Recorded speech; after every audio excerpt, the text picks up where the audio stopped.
198페이지 사도행전 7장 51절부터 58절까지 말씀 보도록 하겠습니다.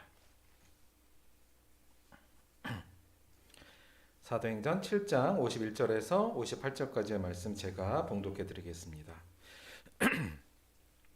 목이 곧고 마음과 귀에 할례를 받지 못한 사람들아, 너희도 너희 조상과 같이 항상 성령을 거스르는도다. 너희 조상들이 선지자들 중에 누구를 박해하지 아니하였느냐?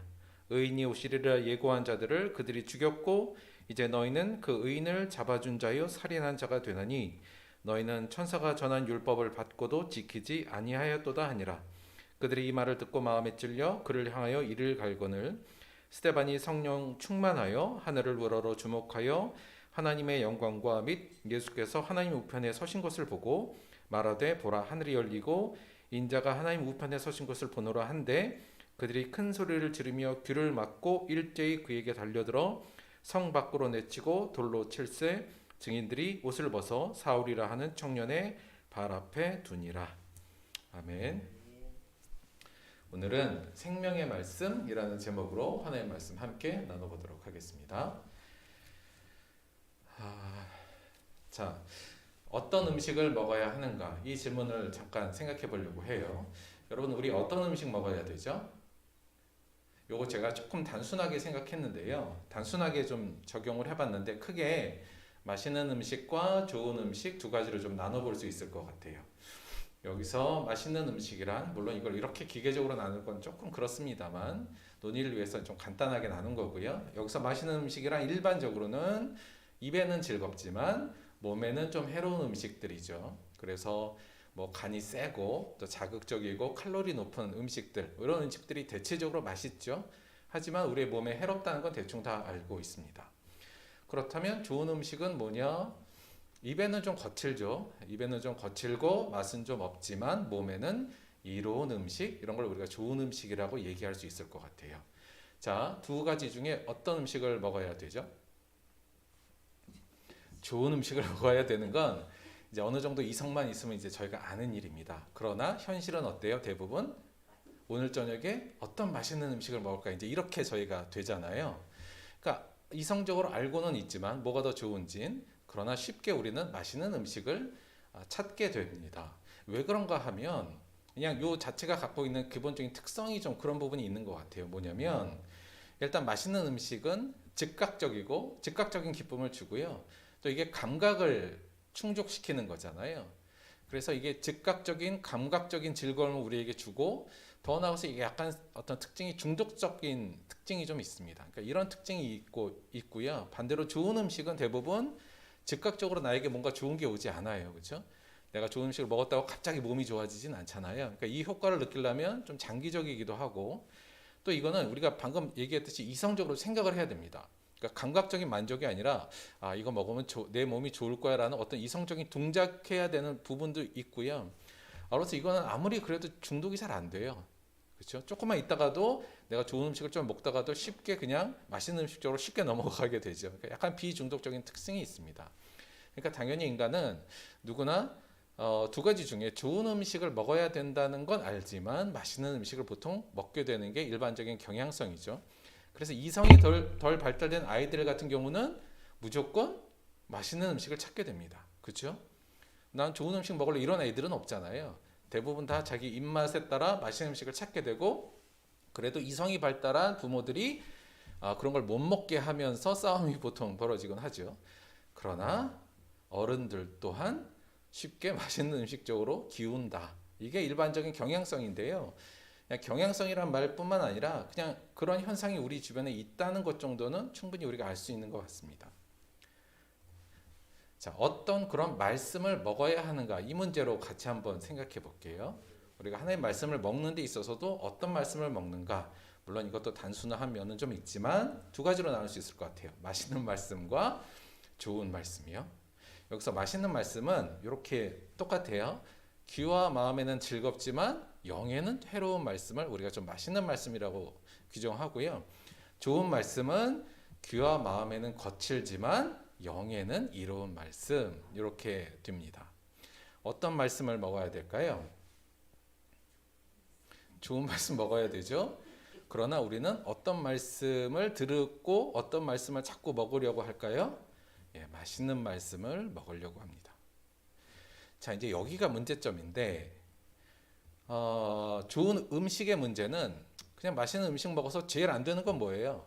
건강을 해치고 뭐 병나는 거잖아요. 근데 이 영의 문제는 그거보다 조금 더 심각하죠. 근데 왜 그런가 하면 이것도 사실은 똑같습니다. 그러니까 그 특징이 음식하고 똑같아요. 그러니까 맛있는 말씀 이런 것은 즉각적으로 나에게 감동을 주고 기쁨을 주고 강박적으로 오기 때문에 이런 말씀을 열심히 들으면 또 그 말씀에 중독되기도 해요. 그런데 이 좋은 말씀, 특히 귀와 마음에 거친 이 말씀들은 뭐 잘 먹는 뭐 그렇게 즉각적으로 나에게 뭐가 감동으로 다가오는 것도 별로 없고 또 이것도 이성적으로 생각하게 되면 이것도 별로 중독성이 없어요. 그러니까 우리가 좋은 말씀을 들어야 된다는 건 알지만 쉽게 귀와 마음을 즐겁게 해주는 맛있는 말씀 쪽으로 저희들이 가게 되고 요즘 같은 경우는 워낙 말씀드릴 수 있는 곳이 많잖아요. 핸드폰만 틀어도 수많은 말씀들이 있는데 그래서 맛있는 말씀을 쫓아 여기저기 헤매는 우리의 모습을 자주 보게 된다. 그런데요, 이게 자꾸 맛있는 음식이나 맛있는 말씀으로만 중독이 되면 나중엔 이걸 약간 합리화하려는 인간의 심리도 있는 것 같아요. 우리가 흔히 그런 거 하잖아요. 맛있게 먹으면 0칼로리야 뭐 이런 거요. 네, 그런 거 없습니다. 맛있게 먹으면 칼로리 높아지죠.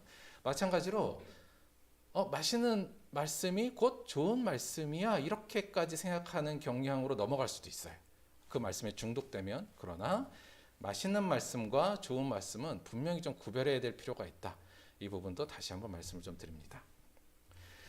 지난주에 저희가 이 문제점 저희가 지금 지적하고 있어요. 뭐냐면 우리는 예배를 그렇게 많이 드리고 또 예배 뭐 둘째가 라면 서울 정도로 예배를 많이 드리는데 그럼에도 불구하고 왜 우리가 이렇게 신앙적으로 그렇게 성숙하지 못하는가 또는 전문가가 되지 못하는가 이 문제를 저희가 지금 함께 고민하고 있는 중인데요. 지난주에는 근데 결국 그건 뭐냐면 우리가 그렇게 예배를 많이 드렸는데도 안 된다는 건 그 예배에 뭔가 좀 문제가 있을 수도 있다. 우리가 아무리 운동선수가 훈련을 많이 했는데 성과가 하나도 안 나오면 훈련 자체에 문제가 좀 있다고 볼 수 있지 않습니까? 그래서 우리가 이제 우리 예배를 좀 돌아봐야 된다. 지금 이런 쪽 얘기를 말씀을 드리고 있는 거고요. 그 중에서도 지난주에는 이 헌금에 대한 요소를 말씀을 좀 드렸어요. 사실 초대교회가 탁 탄생하고 사단이 처음 공격한 아킬레스건이 바로 이 부분이었다는 걸 기억한다면 이 부분이 우리들에게 굉장히 약한 부분이고 아울러서는 사단이 보기에는 제일 공격하기 쉬운 점이라는 것을 지난주 우리가 아나니아 삽배를 통해서도 좀 봤는데요. 한마디로 말씀드리면 우리가 자기 부정의 도구, 그러니까 이게 헌금은 아주 직접적인 내 부정, 나를 부정하고 예수님 말씀하신 서로 사랑의 자기 부정을 이룰 수 있는 가장 실제적인 훈련의 모습임에도 불구하고 사탄은 이거를 자기 인정의 도구로 변화시켜서 헌금을 통해서 이걸 변질시키려고 노력했다. 맨 처음부터 이걸 했고 성령께서는 그거에 철퇴를 내리셨다. 이제 이 얘기를 말씀을 드렸어요. 그래서 잠깐 복습을 드리자면 우리가 헌금을 할 때 내가 이 헌금을 하면 하나님께서 이렇게 돌려줄 거야라는 약간 투자적인 마인드, 그렇게 헌금하지 말자. 그건 순수성이 없으니까 내가 이거 하면 하나님께서 10배로 더 축복해 주겠지. 그렇게 하지 말자. 또 하나 내가 이 헌금을 함으로써 내 지위나 또 교회나 다른 사람부터 인정받고 그것을 통해서 내가 좀 더 높아지고 이러한 것들도 좀 안 했으면 좋겠다. 사실은 사탄이 그걸 노리면서 헌금 자체를 공격했으니까요. 그래서 말씀드린 대로 헌금은 액수가 중요한 게 아니라 자발성과 순수성, 그 부분이 굉장히 중요하다는 말씀을 좀 드렸고요. 그래서 오늘 조금 급하게 오셔서 잘 못하실 수도 있는데 저 뒤에 제가 그래서 우리는 앞으로 헌금 봉투에 이름 쓰지 않고 액수 쓰지 않고 거기에 그러니까 헌금 제가 결단이라고 했어요. 그러니까 자기 부인의 결단을 써서 내자. 이렇게 해서 뒤에 제가 너무 힘드실 것 같아서 예시 좀 적어놨거든요. 그거 보시고 그 중에 마음 드는 거 쓰셔도 되는데 사실 원래는 어떻게 하려고 그랬냐면 이번 주 헌금 낼 때 지난주 설교 말씀을 내가 한 줄로 요약해서 썼으면 좋겠다는 개인적인 생각을 가졌으나 그렇게 말씀을 드리면 다들 교회 옮긴다고 그럴 것 같아서 그거는 제가 못하고 나름 저기 예시를 적어놨으니까 근데 본인의 그냥 결단을 쓰는 게 제일 좋고요. 제가 나름 예시 한 12개 만들어놨으니까 저거를 그 헌금 봉투에 써서 내는 걸로 제가 볼 때는 좀 귀찮죠. 아무래도 귀찮은데요. 이제 그거 회복하면 저는 말씀드렸지만 한 예배의 50%는 이미 드린 것만 과 마찬가지다. 그렇게 하면 그렇게 생각이 들어요. 그래서 한번 해보자는 거니까 조금 귀찮더라도 열심을 갖고 좀 동참해 주시기 바란다. 그래서 그러니까 헌금의 기능을 우리가 본질적인 기능을 잘 회복하면 우리가 점점 더 전문가, 신앙적 성숙도가 분명히 높아질 거다. 이 생각을 갖는다는 거. 아울러서 그래야 사탄이 좀 우리의 틈타는 것도 막을 수 있다. 이 부분도 한번 말씀을 좀 드렸고요. 오늘은 그럼에도 불구하고 저희가 또 점검해야 될 예배의 요소가 뭔가에 대해서 생각해 볼 때 그래도 가장 중요한 예배의 요소는 역시 말씀이다. 이렇게 얘기할 수 있을 것 같아요. 우리가 예배 드릴 때 보통 70%는 다 말씀이잖아요. 그러니까 하나의 말씀의 설교 가르침이니까 우리가 그렇게 사실 생각해 보면 1년에 예배에서 설교만 한 52번 정도 들으니까 만약에 한 번 예배 드리고 말씀 들을 때 우리가 뭐 1%만 성장하더라도 1년이면 52%가 성장해야 되는데 수치만큼 그렇게 잘 안 되잖아요. 가장 중요한 게 역시 예배에서는 말씀이고 이 말씀 부분에서 우리가 조금 부족한 게 있지 않았던가. 그래서 우리가 그렇게 성장이 좀 더딘 건 아닌가. 이제 이 부분을 함께 점검하자는 거예요. 그래서 아마 이 말씀에는 크게 두 가지 부분을 얘기할 수 있을 것 같은데 점검할 내용이 첫째는 말씀을 전하는 자, 설교자가 있고요. 또 한 측면은 말씀을 듣는 자, 성도 두 가지 측면에서 저희가 좀 문제점을 생각해 볼 때인데 제일 문제는 어디겠느냐? 설교자가 제가 볼 땐 제일 큰 문제라고 생각합니다. 말씀 설교만 제대로 잘 전해도 되는 건데 실제로 제가 설교자 입장에서 이 말씀을 드리기는 좀 그렇습니다만 말씀에서 가장 문제되는 건 역시 가장 중요한 사람이 일단 설교자고요. 그 설교자가 좋은 말씀을 잘 전달해야겠죠. 이제 그게 첫 번째인데 이 문제에 대해서는 제 문제이기도 하고 하니까 이건 나중에 한번 시간 될 때 이 문제에 대해서 한번 조금 더 생각을 하는 시간을 한번 가져볼 거고요. 오늘은 말씀을 듣는 자, 이제 성도의 입장에서 말씀을 듣는 자는 어떻게 말씀을 좀 들어야 되고 어떤 자세를 갖춰야 되는가 이 부분에 대해서 조금 더 살펴보려고 해요. 한마디로 그냥 단도직입적으로 말씀을 드리면 우리 말씀을 듣는 성도들은 일단 어떤 자세에 대해서 한번 고려해 보셔야 되냐면 이 부분을 말씀드리고 싶어요. 귀와 마음에 즐거운 말씀은 가슴에 보통 새기고요. 귀와 마음에 거슬리는 말씀은 그냥 흘려보내는 현상이 일반적으로 있다. 아까 말씀드린 것 같이 좋은 말씀보다는 맛있는 말씀을 그냥 쫓아가는 게 우리의 일반적인 현상을 인정하셨다면 이게 마치 똑같은 거예요. 그래서 우리가 예배 시간에 말씀을 들을 때 일반적으로는 보통 많은 사람들이 내 마음에 즐거움을 즉각적으로 주는 거, 마음에 용기를 주고 희망을 주고 위로를 주는 말씀은 가슴에 깊이 새기는데 귀와 마음에 좀 거슬리는 말씀들, 부담되는 말씀들은 보통 들으면 그래 저건 좋은 말씀이지만 하면서 이제 흘려보내는 현상들이 분명히 있다. 이게 성도의 입장에서는 우리가 설교를 대한 자세에서 꼭 한번 우리가 점검해야 할 사항이다. 이런 생각이 좀 듭니다. 다른 식으로 얘기하면 방금 말한 걸로 하면 좋은 말씀보다는 맛있는 말씀을 추구하는 태도, 성도들이 일반적으로 이러한 태도들이 우리가 말씀을 그렇게 많이 듣는다 할지라도 한마디로 말하면 좋은 음식은 거르고 나쁜 음식만 자꾸 골라 먹으려고 하니까 아무리 말씀을 많이 들어도 우리의 성숙도가 좀 떨어지는 것은 아닌가. 이 부분에 대해서 저희들이 스스로가 한번 고민해 보자는 말씀입니다. 근데 이렇게 생각하실 수 있어요. 꼭 이렇게 나눠야 돼요. 좋은 말씀이면서 맛있는 말씀은 없어요? 이럴 수도 있잖아요. 물론 그냥 무조건 좋은 말씀은 다 귀에 거슬리는 말씀 이렇게 볼 수는 없습니다만 저는 그냥 큰 틀에서 그냥 좋은 말씀과 맛있는 말씀을 좀 구별하는 게 낫겠다 이런 생각을 갖습니다. 왜냐하면 성경의 역사를 통해 보면 이 부분이 좀 더 명확히 드러나기 때문에 그래요. 그래서 왜 우리가 좋은 말씀을 다시 말하면 귀에 거슬리는 말씀들에 좀 더 주목해야 되는지 혹 우리가 귀에 즐거운 말씀들에만 우리가 집착하게 되면 어떠한 현상이 벌어지는지에 대해서 성경이 보도하고 있는 내용을 오늘 조금 더 자세히 보면서 이 부분에 대해서 조금 더 진지하게 좀 더 깊게 한번 생각해 보도록 하겠습니다. 자, 테스트 하나 해볼게요. 제가 말씀 세 가지 줄 텐데요. 이 중에 나한테 딱 들어오는 말씀이 뭔지 한번 보세요. 제가 글씨는 좀 작을 것 같아서 제가 읽을게요. 첫 번째 말씀, 좋은 것을 먹고 입는 것을 추구하지 말고 하나님의 말씀으로 살아야 합니다. 이게 첫 번째 말씀이에요.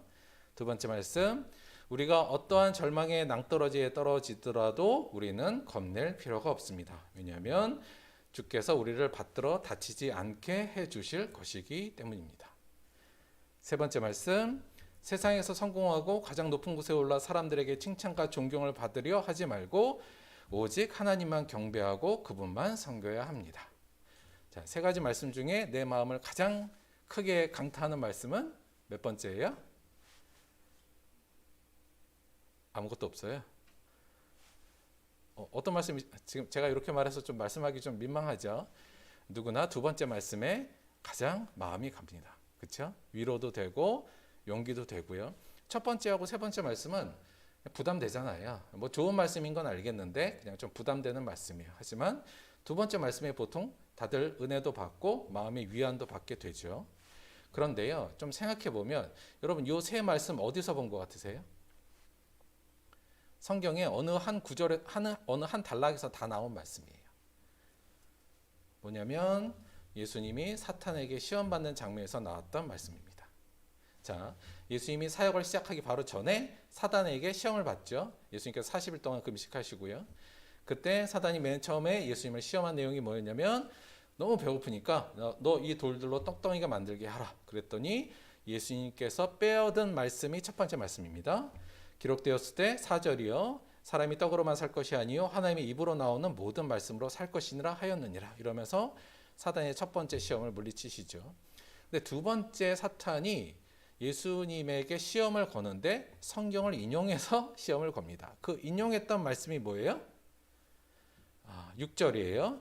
이르되 내가 만일 하나님의 아들이어든 뛰어내리라. 기록되었을 때 그가 너를 위하여 그의 사자를 명하시리니 그들의 손으로 너를 받들어 발이 돌에 부딪히지 않게 하리로다. 예수님 보고 야 높은 성전에서 뛰어내려. 그러면 하나님이 천사를 보내서 너를 다치지 않게 해주신다고 성경에 나와 있잖아. 이 말로 예수님을 시험한 거예요. 그때 예수님께서 뭐라고 하셨어요? 주 너의 하나님을 시험하지 말라. 세 번째 마귀가 했던 시험은 높은 산에 올라가 천하 만국과 그 영광을 보여주면서 너 내게 엎드려 한번 경배하면 내가 이 모든 걸 다 줄게 이렇게 말씀하시죠. 그때 예수님이 빼어든 말씀이 뭐였느냐면 10절 기록되었을 때 주 너의 하나님께 경배하고 다만 그를 섬기라 하였느니라. 그렇죠? 우리가 위에서 볼 때 1번하고 3번은 예수님께서 사단의 시험을 물리칠 때 사용하신 말씀이고요. 2번은 뭐예요? 사탄이 예수님을 시험할 때 사용했던 말이에요. 근데 우리가 2번 너무 은혜롭네요. 그래서 2번을 우리가 받아들이고 1번과 3번을 우리가 그냥 흘려보낸다면 그거는 예수님의 시험과 예수님의 대결에서 예수님의 승리와 정반대로 가는 거죠.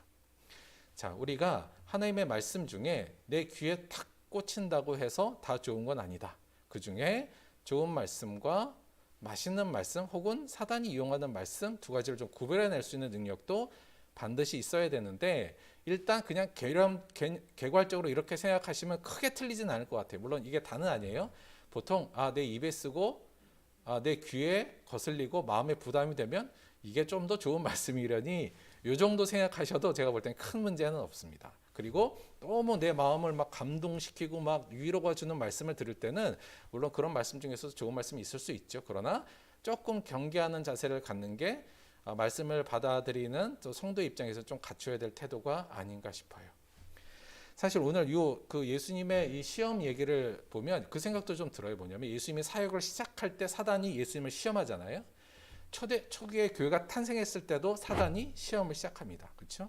근데 그 초대교회가 처음 시작됐을 때 사단의 시험은 요 세 번째 거죠. 아나니아 삽비라를 통해서 어떻게 하든지 네가 사람들한테 경배받고 사람들한테 영광을 취하도록 그 유혹을 했다는 점에서 예수님의 시험과 초대교회가 받았던 시험에도 중요한 연관성은 좀 있었던 것 같아요.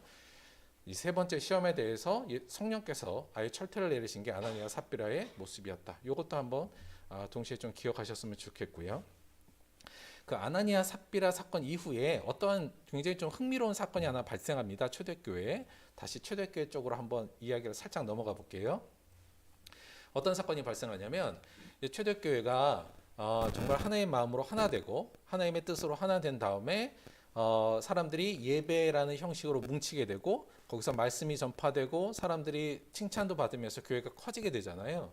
그러니까 많은 유대인들이 이 교회를 시기하기 시작합니다. 그래서 당시에 사도들을 붙잡아요. 그리고 옥에 가둬 버립니다. 그래서 감옥에 가두었는데 어느 날, 자 보세요.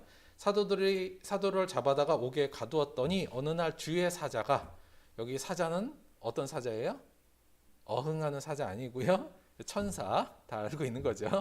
그러니까 주의 천사가 밤에 그러니까 감옥으로 들어와서 옥문을 열고 사도들을 끌어냅니다. 그리고는 뭐라 그러냐면 20절, 가서 성전에 서서 이 생명의 말씀을 다 백성에게 말하라, 이렇게 얘기를 해요. 그러니까 잡혀있던 사도들을 천사가 들어가서 그냥 바로 끄집어내. 어떻게 끄집어내는지는 정확히 모르죠. 근데 옥에 있던 사도들을 끄집어내면서 한 말이 뭐냐면 성전에 서서 이 생명의 말씀을 다 백성에게 말하라, 이렇게 명령합니다. 그 명령을 들은 사도들은 그 말씀을 듣고 바로 어디로 가요? 새벽에 성전에 들어가서 그 말씀에 순종하여 가르치기 시작합니다. 되게 멋있지 않습니까? 그냥 근데 멋있는 것뿐만 아니라 당시 이 말씀을 전하는 게 얼마나 초대교회의 중요한 사명이었는지 좀 알 수 있을 것 같아요.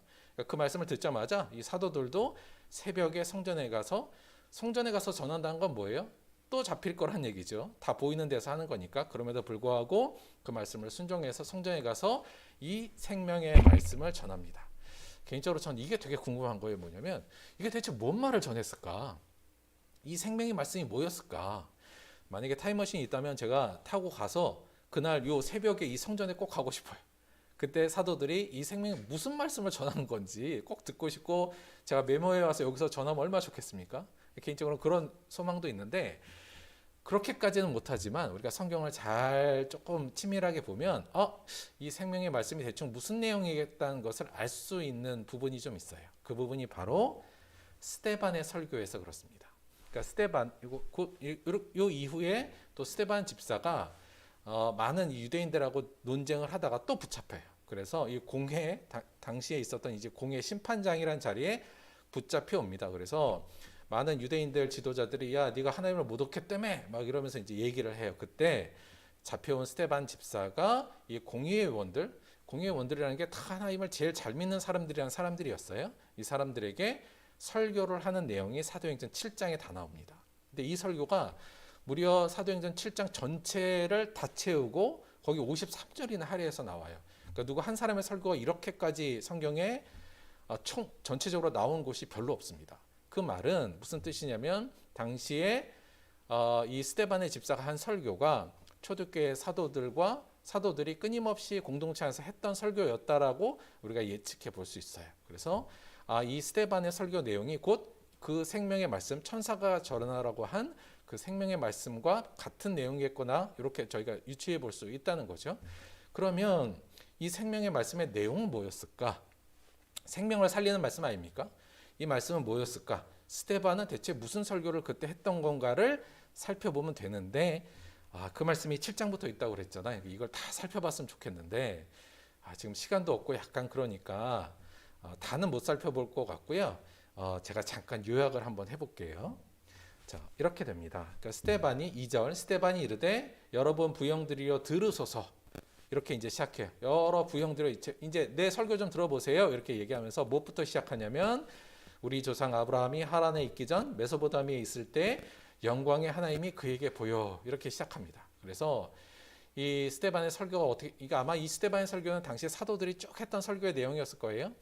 어떤 설교를 시작하는 거냐면 이스라엘의 맨 처음 아브라함, 그 시조라고 할 수 있는 아브라함의 맨 처음으로부터 이야기를 끌고 시작합니다. 그래서 이야기를 어디까지 끌고 가냐면 하나님께서 이스라엘 백성을 쭉 이끌어 가셨던 이야기, 특히나 솔로몬 시대까지 역사적인 이야기를 쭉 해요. 그래서 혹시 나중에 구약을 좀 정리하고 싶을 때 이 말씀을 써도 되는 정도로 구약의 내용을 쭉 정리하는데, 단지 구약의 내용을 설명하고 그 역사를 설명한 게 아니라 그 가운데 어떤 내용을 지금 설교하고 있는지를 보면 이렇습니다. 9절에 보면 우리 조상이 이렇게 얘기해요. 우리 조상들이 어떻게 했냐면 요셉을 시기하여 애굽에 팔았다. 또 어떤 얘기를 많이 하냐면 25절 보면 모세가 그들을 구하러 갔을 때 그들이 깨닫지 못하였고, 26절 이튿날 이스라엘 사람들끼리 싸울 때 모세가 와서 화해시키려고 하여 이르되 너희는 형제인데 어찌 서로 해치느냐 하니 그 동물을 해치는 사람이 모세를 밀어뜨려 이르되 누가 너를 관리와 재판장으로 우리 위에 세웠느냐? 우리의 조상들이 모세에게 복종하지 아니하고자 하여 거절하며 그 마음이 도리어 애굽으로 향하여 이렇게 쭉 이어져요. 그러니까 무슨 얘기냐면 이스라엘의 역사를 쭉 이야기하면서 어떤 얘기를 하냐면 우리 조상들이 대부분 하나님이 보내준 선지자, 그 선지자들이 하나님의 말씀을 전할 때 안 들었다는 얘기예요. 그 선지자의 말을 거역하고 오히려 그 선자를 배척했던 이야기를 계속 얘기를 합니다. 그래서 결국은 모세도 배척해서 어떻게 돼요? 41절 그때 그들이 성화제를 만들어 구성 앞에 제사하며 자기의 손으로 만든 것을 기뻐하더니 하나님께 보내주신 말씀을 받으러 간 모세를 거절하고 왜 거절했을까요? 그리고 왜 그들은 계속 오는 선지자들을 거절했을까요? 내 귀에 거슬리고 마음에 부담을 주는 말씀을 자꾸 하니까 그들을 계속 거절하면서 우리 조상들이 여태까지 왔다는 얘기를 하는 겁니다. 그러니까 다시 말하면 우리 조상들이 얼마나 자기 듣고 싶은 말만 듣고 자기가 듣기 싫은 하나님의 말씀은 거부했는지 우리가 다 알지 않느냐 이 얘기를 해요. 그러면서 이 설교의 맨 마지막 결론 부분이 오늘 저희가 읽은 본문의 말씀입니다. 볼게요. 그래서 뭐라 그러냐면 앞에 있는 사람들에게 목이 곧고 마음과 귀에 할례를 받지 못한 사람들아 이렇게 얘기를 해요. 여기서 마음과 귀에 할례를 받지 못했다는 건 이거 상징적인 얘기인데요.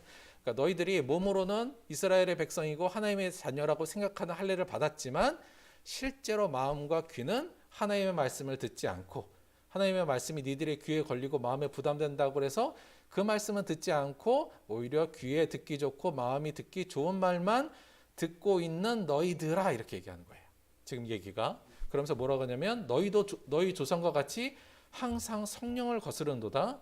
너희 조상이 선지자들 중에 누구를 박해하지 아니하였으며 그러니까 쭉 얘기하면서 선지자들을 계속 박해했다는 얘기예요.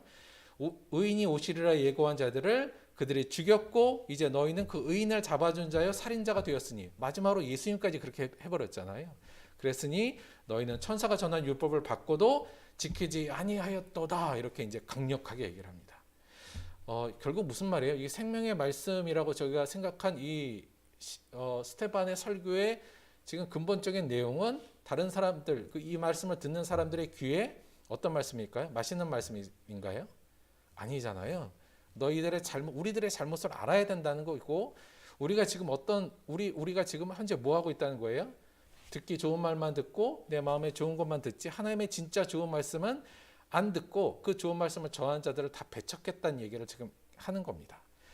사실 이 생명의 말씀이라고 한 부분은 한마디로 말하면 물론 그 생명의 말씀 안에 예수 그리스도의 구원의 역사도 포함되어 있어요. 하지만 여기서 생명의 말씀이라고 한 초대교회가 천사가 전하라고 한 이 생명의 말씀이라는 거에 가장 근본적인 내용은 뭐냐면 회개하라는 내용이에요. 우리가 지금 잘못하고 있다. 우리가 하나님의 진짜 좋은 말씀은 제대로 안 듣고 그냥 내 귀에 좋은 맛있는 말씀을 자꾸 듣고 있는 이 사태에 대해서 회개하라는 내용이 생명의 말씀의 주요 내용이었다 이렇게 볼 수 있는 겁니다. 그랬더니 그 말씀을 이제 들었잖아요. 들은 사람들이 어떻게 반응했을까요? 내 귀에 거슬리네. 자꾸 내 마음을 찌르는 말만 하네. 이렇게 생각하니까 그때 우리가 어떻게 해야 된다고요? 그 말씀을 받으면 되는데 그럼에도 불구하고 그렇게 하지 않죠. 54절 그들이 이 말을 듣고 마음에 찔리는데 그래서 어떻게 해요? 그를 향하여 이를 갈거늘 이렇게 돼요. 그리고 57절에 보면 그들이 큰 소리를 지르며 귀를 막고 일제히 그에게 달려들어 성 밖으로 내치고 결국 그 스데반을 돌로 칩니다. 이게 바로 귀에 좋은 말씀만 들으려고 하는 사람들이 만들어낸 비극적인 결과이죠. 이것은 스데반에게만 비극이 아니라 그 스데반을 돌로 친 자들도 결국은 생명의 말씀을 잃어버리는 비극을 낳게 되는 결과를 낳았다는 겁니다. 이렇게 좀 정리해 볼게요. 뭐냐면 여러분 생명의 말씀, 그 천사가 전하라고 한 그 생명의 말씀은 근본적으로 반성과 회개의 말씀이었을 가능성이 굉장히 높습니다. 우리가 그동안 너무 잘못했다. 우리가 하나님의 말씀에 순종하지 않았고 성령을 거스렸다. 이게 바로 생명의 말씀의 가장 중요한 내용이었다는 얘기예요. 물론 거기에 이제 예수의 얘기도 포함됐겠지만 그리고 다시 말하면 생명의 말씀은 다른 식으로 말씀하면 어떤 말씀이었다? 귀에 거슬리고 마음에 부담되는 말씀이었다. 우리가 이렇게도 볼 수 있다는 겁니다. 그런데요, 이런 패턴이요. 그러니까 귀와 마음을 즐겁게 하는 말씀만 듣고 내 귀를 거슬리고 마음에 부담되는 말을 거절했던 이 사건들 많은 사람들이 이것은 사실은 요 사례만이 아니라 성경에서 처음부터 끝까지 나오는 끊임없이 반복된 역사의 교훈이었어요. 자, 여러분 세례 요한이 전한 메시지의 핵심이 뭐인지 아세요? 하나님 보내신 선지자잖아요. 우리가 좋아하는 하나님의 선지자고, 세례 요한이 근본적으로 사람들 앞에 한 근본적인 얘기는 뭐였냐면 회개하라 천국이 가까웠느니라 이 말씀입니다. 사실 세례 요한은 굉장히 강했죠. 뭐라 그랬냐면 야이 뭐 이런 위선자들아 뭐 이렇게 얘기하기도 이런 걸 서슴지 않았어요. 이런 위선자들아 누가 너희들 앞에 놓여 있는 심판을 피하라 하더냐 이러면서 니들이 그러고도 하나님을 믿는 사람이면서 광야에서 엄청나게 세게 얘기했죠. 그 회개와 그 질책의 말을 전했을 때 그 말씀을 마음에 새긴 사람들은 나중에 예수를 따르게 됐지만, 많은 경우에 그 말씀을 들었을 때 그 말씀을 배척한 사람들은 결국은 어떻게 했죠? 야, 네가 뭔데 나한테 그렇게 귀에 안 좋은 소리만 해? 한 사람들은 대표적으로 헤롯은 결국은 세례 요한의 목을 치게 됩니다. 여러분 예수님이 하신 말씀 중에 그렇게 맛있는 말씀이 있던가요? 우리가 그 산상수훈 그래도 뜨문뜨문 좀 봤잖아요. 산상수훈 말씀 보면 그게 그렇게 맛있게 들리던가요? 아니죠. 늘 귀에 거슬리고 마음에 부담을 주는 말씀이 대부분이에요. 예수님이 하셨던 말씀 중에 제가 볼 때 거의 90%는 다 내 귀에 거슬리고 내 마음을 무겁게 하는 말씀이 대부분이었죠. 예수님이 첫 설교에 예수님의 첫 타이틀도 세례 요한하고 똑같았어요. 회개하라 천국에 가까웠느니라 이렇게 말씀하셨습니다. 회개하라. 우리 잘못을 건드리는 거잖아요. 이거 누가 좋아하겠어요? 그러나 이 예수님의 말씀을 마음에 담은 사람들은 결국 하나님의 구원의 길에 들어서게 됐고, 이 말씀을 받지 못한 사람들, 이 말씀을 거절했던 사람들은 결국 예수님을 어떻게 했어요? 십자가에 못 박혀 죽였죠. 방금 본 스데반의 사건도 마찬가지입니다. 스데반이 뭐라고 했어요? 결국은 목이 곧고 마음과 귀에 할례를 받지 못한 사람들아 너희 조상과 같이 너희들이 항상 성령을 거스린다 이렇게 얘기하지 않았습니까? 이 말씀을 초대교회 성도 중에 받고 힘들지만 부담되지만 이 말씀을 삼키고 말씀을 가슴에 새긴 사람들은 구원의 길에 들어섰고요. 마찬가지로 그렇지 않은 사람들, 이 말씀을 배격하고 자기 듣고 싶은 말씀에만 중독되는 사람들에 의해서 결국 스데반은 돌에 맞아 죽습니다. 이전에 수많은 선지자들도 똑같은 패턴이었어요. 하나님의 말씀을 전했는데 많은 사람들이 그 말씀, 쓴 말씀이지만 그 말씀을 받은 자는 구원의 영역에 있었고, 그 말씀을 배척한 사람들은 선지자를 죽이는 역사가 수없이 반복됐습니다. 여기도 마찬가지고 이 이후에도 그 역사는 계속적으로 반복됐죠. 이렇게 정리할게요. 성경이 전하는 역사적 교훈에 의하면 두 가지로만 꼭 그냥 단순하게 해서 정리를 드리겠습니다. 생명의 말씀은 보통 귀에 거슬리고 마음을 무겁게 하지만 이것이 좋은 말씀이고 생명을 살리는 말씀이다. 이러한 말씀에 관심과 집중하는 태도를 좀 기르자. 우리가 성도 입장에서요. 같은 말입니다만 귀와 마음을 즐겁게 하는 맛있는 말씀을 쫓아다니면 곧 중독되고 결국은 부지불식 중에 나도 모르는 사이에 내가 생명의 말씀에 목을 치고 생명의 말씀을 십자가에 못 박으며 돌을 던지는 괴물의 모습으로 변하여 비극을 낳을 수도 있다. 늘 경계하는 태도를 가지자. 이렇게 정리해 볼 수 있을 것 같습니다. 한 가지 주의할 점은 좀 있는 것 같아요. 뭐냐면 흔히 이단들 혹은 조금 좋지 않은 곳에서는 이 부분을 좀 활용하는 부분도 있습니다. 뭐냐면 그러니까 좀 이단이나 좀 그런 쪽에서는 성도들한테 계속 니들은 죄인이라는 얘기를 끊임없이 강조해요. 그러니까 이것도 쓴소리를 끊임없이 강조해요. 그럼 어떤 현상이 벌어지냐면 성도들은 나는 죄인이구나, 나는 못난 사람이구나 이걸 계속 주입시켜서 이걸 소위 말하는 가스라이팅. 그러니까 성도들이 이 목사에 의존하게 될 수밖에 없게 만듭니다. 나는 죄인인데 니들은 내 말을 들어야 살아 막 이렇게 되는 거예요. 그래서 일반적으로 이단들, 특히나 어떤 집단을 형성하는 이단들의 메시지의 대부분은 굉장히 죄를 강조하는 말씀을 많이 하는 경향도 있습니다. 그거는 그래서 이제 성도들을 가스라이팅해서 자기의 어떤 주도권 안에 있게 만드는 그런 이단들의 수법이기도 한데요. 그거야 이제 그 이단이라는 그 교주를 우리가 이제 파악하면 우리가 이제 경계할 수 있는 부분이니까. 그렇다 다시 말하면 쓴소리 한다고 무조건 다 좋은 건 아닐 수 있고 그 배우도 우리가 좀 살펴봐야 되는 부분도 분명히 있지만 전반적으로 그 강단이 그렇게 어느 정도만 건강하다면 여러분은 근본적으로 이 두 가지 태도를 가지면 크게 틀림이 없다. 예, 그러니까 내가 그냥 귀에 조금 거슬리는 말씀을 드리면 이게 나한테 원래 좋은 건가 봐. 이게 좋은 거일 수 있어. 이렇게 해서 이 말씀은 내가 꼭 삼켜야 되는 말씀이에요. 이렇게 생각하시고 귀에 너무 좋게 들리는 말씀, 마음만 좋게 들리는 말씀에 대해서는 조금 경계할 필요가 분명히 있다. 이 부분을 함께 자세를 갖추는 게 말씀을 대하는 성도들이 조금 갖춰야 될 태도다. 이렇게 말씀을 드릴 수 있을 것 같아요. 우리 얘기는 아닙니다만 때로 저 친구 목사가 좀 교회에 이제 새로 부임하게 되고 한참 있다가 이런 소리를 장로님한테 듣는 경우가 종종 있대요. 뭐냐면 장로님들이 목사님한테 와서 목사님 세상에서 힘들게 견디다가 교회 왔는데 왜 맨날 그렇게 부담되는 말씀만 전합니까? 좀 위로와 용기를 주는 말씀을 좀 전해주세요. 이렇게 하는 경우가 종종 있대요. 그러니까 장로님들이 목사님한테 와서 이런 얘기를 하는 경우도 있답니다. 제 얘기 아니에요. 근데 제가 그러니까 이 얘기를 전해드리면서 저는 그 장로님의 심정도 충분히 이해는 돼요. 그렇죠? 정말 힘들고 어렵게 세상에서 막 경제한 거 살아왔는데 교회 왔더니 또 부담되는 말만 하네. 이게 너무 힘든 거죠. 그래서 조금 교회 오면 위로와 용기를 주는 말만 좀 해주면 안 돼요? 이렇게 하시는 어떤 그 심정은 그리고 그 상황은 충분히 이해가 되나, 그렇죠? 그러나 여기에 중독되면 어떻게 된다는지 성경에서 잘 보여줬기 때문에 그럼에도 불구하고 목회자 입장에서 설교자 입장에서는 좋은 말씀을 먹이려고 노력할 수밖에 없다. 여러분도 거기에는 조금 동의를 해주셔야 한다는 말씀을 조금 드립니다.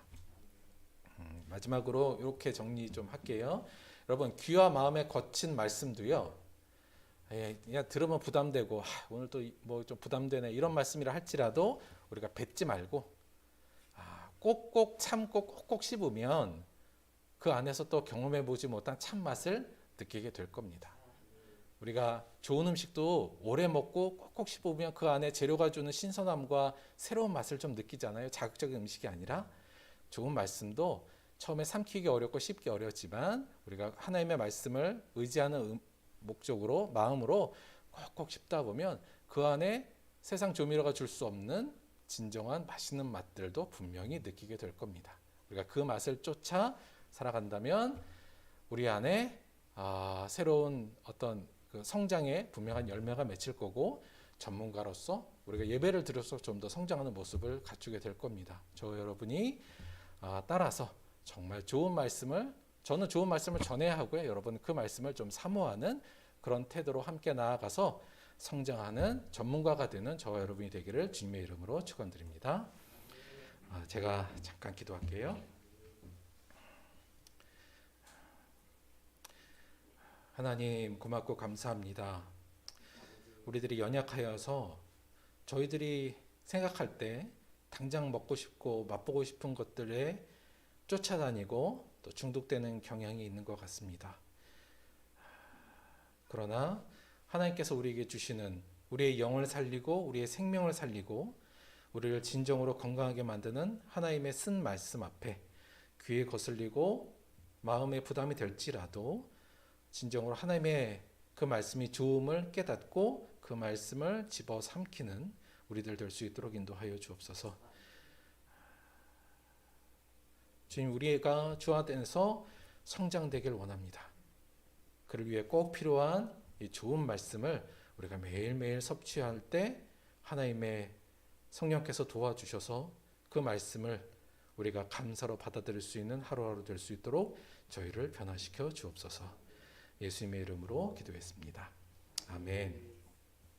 자, 오늘 잠깐 우리 교회에 학생들은 다 잠깐 앞으로 잠깐만 나와 보도록 할게요. 대학생부터 유치원생까지 다 잠깐만 앞으로 나올까요? 유재희까지 다 앞으로 제이 좀 데리고 나오세요. 민혁이 내려와야지. 예. 대학생부터 저 초중고 유치원생까지 잠깐만 앞으로 잠깐 모시도록 하겠습니다. 잠깐 그냥 나와주시면 돼요. 대학생 나오세요. 휴학생도 나오는 거예요. 예, 잠깐만 나와주세요. 뭘 박수를 쳐요 나오는데 애들 나오는데 뭐 박수까지 치고 그래요? 잠깐. 제이 자나? 예. 지금 제이도 지금 준비하고 있어요.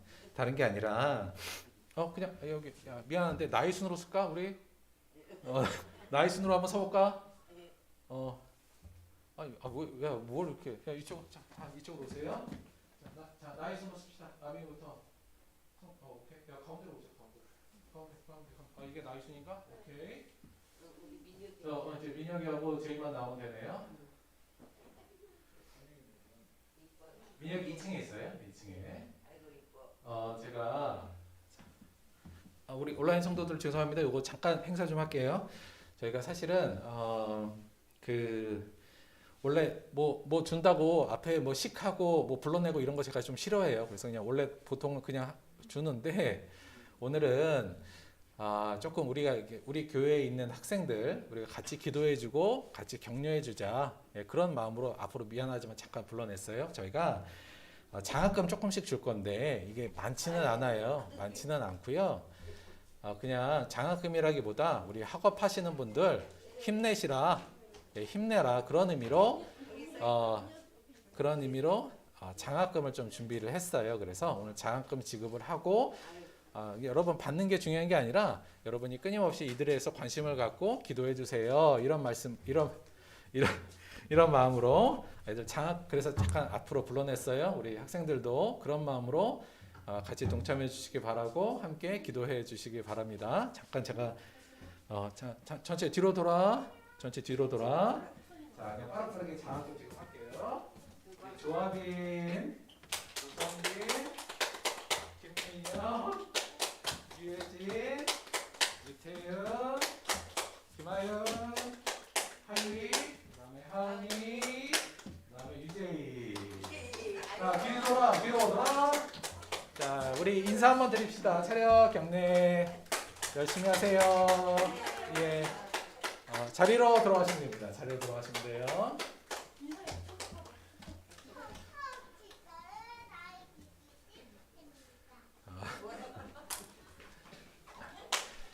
죄송하지만 많지는 않아요. 그냥 학업하는데 도움이 되라고 했고요. 사실은 저희들 예산 외에 또 약간 그 장학금으로 특별하게 좀 주신 분이 있어요. 그래서 다행히 저희가 원래는 대학생들만 조금 지급했는데 이번에는 이제 여유가 되는 한 우리 학생들한테 조금이라도 힘이 되라 그런 의미로 지급한 거니까 앞으로는 그렇게 지급하도록 하겠습니다. 제가 그냥 받는 사람 입장에서는 어떤 분이 주셔서 이런 얘기를 하고 싶은데 우리가 했던 원칙에 의하면 말씀 안 드리는 게 낫다. 그래서 그것도 말씀은 안 드릴게요. 하지만 이게 성원해 주신 분에게 다시 한번 감사하다는 말씀을 드리고 우리 학생들을 위해서 여러분 우리 계속 기도해 주시고 관심 가져주시기를 다시 한번 부탁을 드립니다.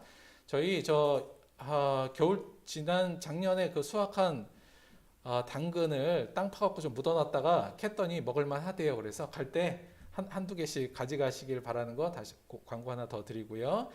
건강 유지 아마 이번 주가 정점으로 좀 끝났으면 좋겠는데 여하간 건강 관리 다들 잘 하시길 바랍니다.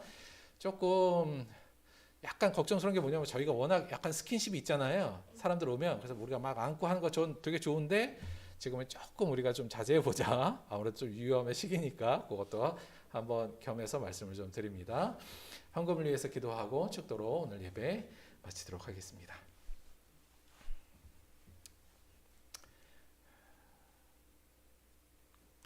하나님 저희들에게 맡겨 주신 우리 사랑하는 아이들 우리가 또 부모로서 한 교회의 공동체 어른으로서 이들을 위해 기도하고 이들을 위해 교육자로 바로 설 수 있도록 함께하여 주옵소서.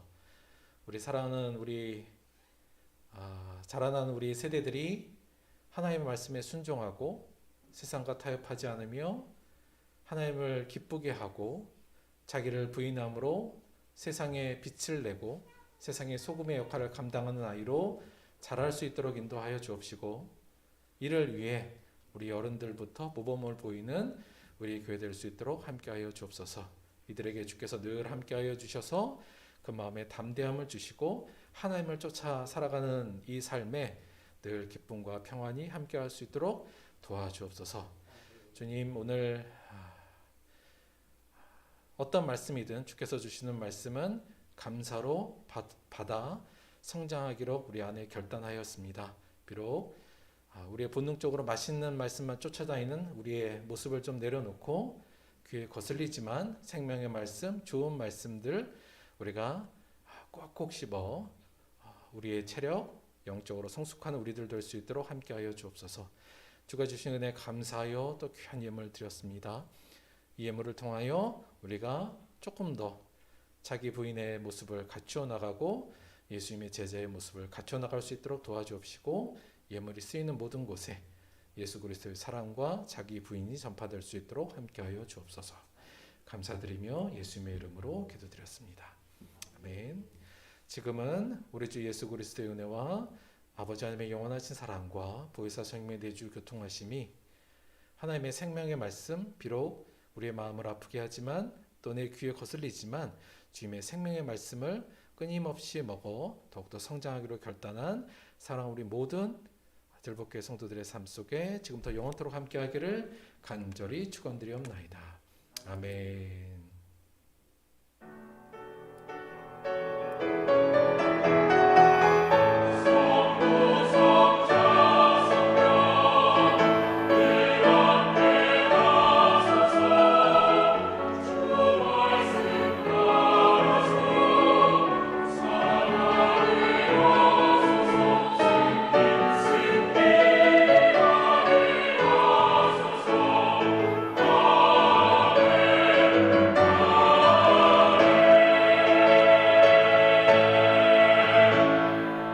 수고하셨습니다. 하나님께 박수 드릴게요. 수고하셨습니다.